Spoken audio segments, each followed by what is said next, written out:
আসসালামু আলাইকুম। আপনাদেরকে হুমায়রা কিচেন থেকে ঈদের অনেক শুভেচ্ছা অভিনন্দন। তো আপনাদের সকলের ঈদ কেমন কাটলো, আজ পর্যন্ত কেমন কাটছে অবশ্যই জানাবেন। আলহামদুলিল্লাহ, আল্লাহর রহমতে আপনাদের দোয়ায় আমার ঈদ তো একদম মাস্ত কাটছে। তো আজকের এই রেসিপিটা অবশ্যই 2-3 দিন আগেকার রেসিপি, আপনাদের সঙ্গে কাজ থাকার কারণে হয়তো শেয়ার করতে পারিনি। আজকের এই রেসিপিটার নাম হলো মাংসের স্বাদে সয়াবিন আলুর রান্না। তো দেখতেই পেলেন আমি তেল, হলুদ এবং লবণ দিয়ে সুন্দর করে সয়াবিনটাকে ভাজা করে নিচ্ছি। অবশ্যই সয়াবিনটা আধ ঘন্টা আগে আমি ভালো করে ভিজিয়ে রেখেছিলাম। দেন আমি ভালোভাবে পানি ছড়িয়ে ভাজা করতে দিয়ে দিয়েছি।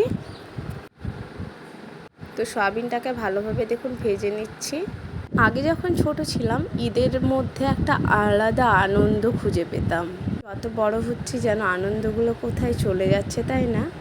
আগে ছোটোবেলায় যখন ঈদ করতাম তখন দেখতাম আমাদেরকে সকাল সকাল আব্বুদের সঙ্গে আম্মুরা স্নান করে দিয়ে সুন্দর করে সাজিয়ে দিত। দেন আমরাও আব্বুদের সঙ্গে কিন্তু ঈদতলায় চলে যেতাম। এখনকার বাচ্চাগুলো সেরকম আনন্দ উপভোগ করতেই পারে না, কেননা সবসময় ওরা জানে যে পড়াশোনা একটু করে নিলেই কিন্তু ফোন পাওয়া যাবে, একটু খেয়ে নিলেই ফোন পাওয়া যাবে, এই আনন্দেই ওরা থাকে। কিন্তু অবশ্যই আমাদের উচিত না এরমভাবে ফোনটা দেওয়া। অবশ্যই আপনারাও সকলে চেষ্টা করবেন যাতে ফোনটা একটু কমই দেওয়া যায় বাচ্চাদেরকে।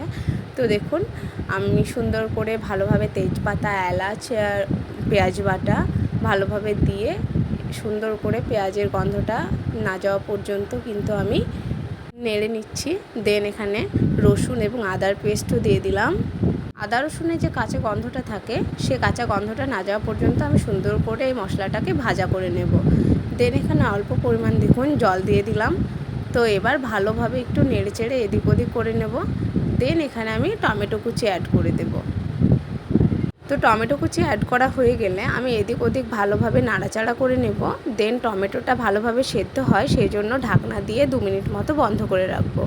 তো 2 মিনিট পর বেশ ভালোভাবেই টমেটো সেদ্ধ হয়ে গিয়েছে, মশলাটাও ভালোভাবেই বেশ ভাজা হয়ে গেছে। তো এবার আমি ভাজা সয়াবিনগুলোকে অ্যাড করে দিলাম। দেন এদিক ওদিক ভালোভাবে মশলাটা যাতে সয়াবিনের গায়ে ভালোভাবে লেগে যায়, তো দেখুন নাড়াচাড়া করে নিচ্ছি।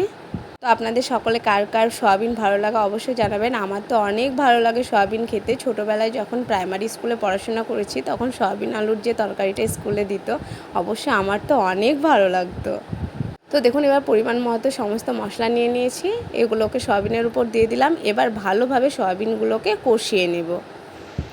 আগে প্রাইমারি স্কুলে আমরা কত আনন্দ করেছি, কত হইচই করেছি, কত বাচ্চাদের সঙ্গে খেলা করেছি, কিন্তু এখনকার বাচ্চারা কেন ওসব আনন্দগুলো উপভোগ করতে পারে না জানেন? কেননা এখনকার স্কুল, আগে আমরা যখন পড়তাম তখন ছিল যে স্কুল কবে ছুটি দেবে সেই যুগ, কিন্তু এখন হয়েছে যে স্কুল কবে খুলবে, কারণ স্কুলের দরজা যেন অনেক দিন পরপরই খোলা হয়।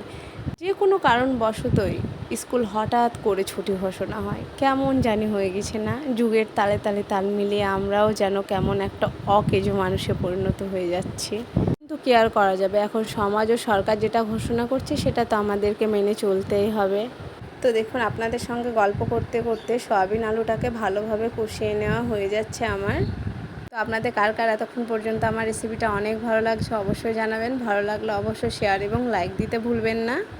আপনাদের একটা শেয়ার এবং একটা কমেন্ট, একটা লাইক আমার জন্য কিন্তু অনেক বড় কিছু। ছোটোবেলায় যখন পড়াশোনা করেছি তখন স্যাররা একটা গুড লিখে দিলেই কিন্তু আমরা অনেক খুশি হতাম। পরবর্তীতে যাতে আমরা আরও ভালো কিছু করি সেই জন্য আমরা অনেক চেষ্টা করতাম। ঠিক সেরকমই আমার রেসিপিটা যদি আপনাদের ভালো লাগে অবশ্যই লাইক, শেয়ার, কমেন্ট করে দেবেন, কেননা আপনাদের একটা লাইক শেয়ার আমাকে পরবর্তী আর একটা রেসিপির জন্য অনেক উৎসাহ দেবে। তো দেখুন আমার রেসিপিটা একদম রেডি। এবার আমি আমার এই রেসিপিতে ভালোভাবে কটা কাঁচা লঙ্কা দিয়ে দিলাম এদিক ওদিক ছড়িয়ে। দেন এটাকে পুনরায় আমি প্রায় 3 মিনিট মতো ঢাকনা দিয়ে ঢেকে রাখছি। দেন দেখুন এবার 3 মিনিট হয়ে গেলে তুলে নিচ্ছি, কত সুন্দর হয়েছে না? এবার আমি মিট মশলাটা সামান্য অ্যাড করে দিলাম। দেন এদিক ওদিক ভালোভাবে নাড়াচাড়া করে পরিবেশনের জন্য নামিয়ে নেব। তো আমার এই সুন্দর রেসিপিটা আপনাদের কেমন লাগলো অবশ্যই জানাবেন। ভালো লাগলে প্লিজ একটা লাইক, শেয়ার, কমেন্ট করবেন। আর যে সকল ভিউয়ার্স এখনও পর্যন্ত আমার চ্যানেলটিকে সাবস্ক্রাইব করেননি প্লিজ সাবস্ক্রাইব করে দিন। আর পারলে আমার ফেসবুক পেজটি অবশ্যই ফলো করে দেবেন। প্রথম থেকে লাস্ট পর্যন্ত আমার ভিডিওর সঙ্গে থাকার জন্য আপনাদেরকে অসংখ্য ধন্যবাদ। তো আজকের ভিডিওতে আমি এখানে বিদায় নিচ্ছি। নতুন কোনো রেসিপিতে পুনরায় আপনাদের সঙ্গে দেখা হচ্ছে।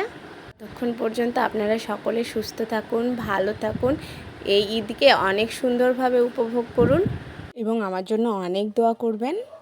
আমিও অবশ্যই আপনাদের জন্য অনেক দোয়া করব। আসসালামু আলাইকুম, থ্যাংক ইউ, টেক কেয়ার।